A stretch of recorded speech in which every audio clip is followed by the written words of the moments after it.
Hi, we're at the Big Bang Fair this year, 2015. The Big Bang Fair is all about bringing science, technology, engineering and maths to life and inspiring the next generation of scientists and engineers. We've been here for the past 2 years for Dalton Nuclear Institute. This year we've got a stand for the Faculty of Engineering and Physical Sciences at the University of Manchester, which brings together all the research that we're doing in the field of energy as one of the research beacons for the university. This is our central pod which brings the activity to life, and here we're showing all aspects of the energy journey within the central stand. We're talking about energy generation, so this is a nuclear power station based on Sizewell B, which is a pressurised water reactor. There are other forms of generation as well, such as renewable energy, which we also talk about and research. The power comes from a power station, and then it travels through to the pylons here, so it's showing how it kind of goes from generate through to supply. It goes through the pylons and then it supplies the urban areas such as factories, hospitals, homes. The simulator in-house, it's from the Dalton Nuclear Institute. It's essentially a computer game that goes through the day-to-day running of a nuclear reactor. You handle things like fuel rod control and regulate the pressure to meet with the varying demands during the day.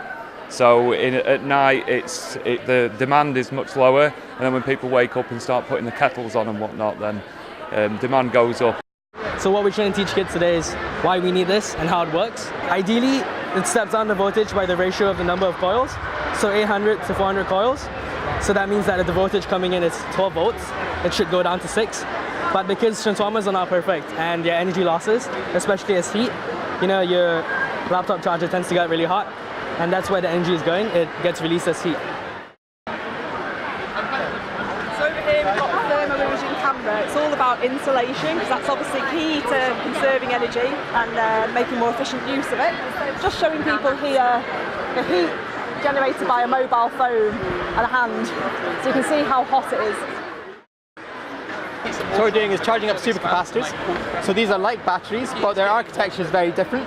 So that means that they can charge and discharge really quickly. So I just charged that one as you were filming. So that was about 15-20 seconds. And what I can do now is just use an LED, and we can get quite a lot of charge out. So our stand represents Manchester Energy, the Dalton Nuclear Institute, School of Materials, and indeed colleagues from Widening Participation have all been working together, partly to tell the story of energy and how our research is making an impact, but also engaging with young people and aspirational students and explaining how can access education and courses related to energy. And it's been really, really important, I think, how we've all been brought together to do that. So we're really pleased and quite proud, really, how colleagues across faculty and how colleagues across the university have come together to support a strategic objective, a strategic research beacon, and to tell it through the eyes of the people here today. Well, I didn't know that they were developing the things to help save energy and electricity with the pylons. I didn't know that they were developing those, so that was nice to know. And I didn't know that you had to make the energy bigger and then move it over England and make it smaller.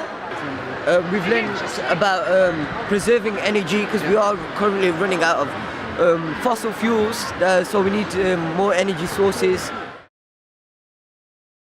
All the exhibitions around here, all the different stores are obviously trying to infuse the children in science and technology, getting them to think about career options for the future. I've noticed lots of stalls kind of getting them to think about future jobs, which is something that's obviously pretty important for them for the future.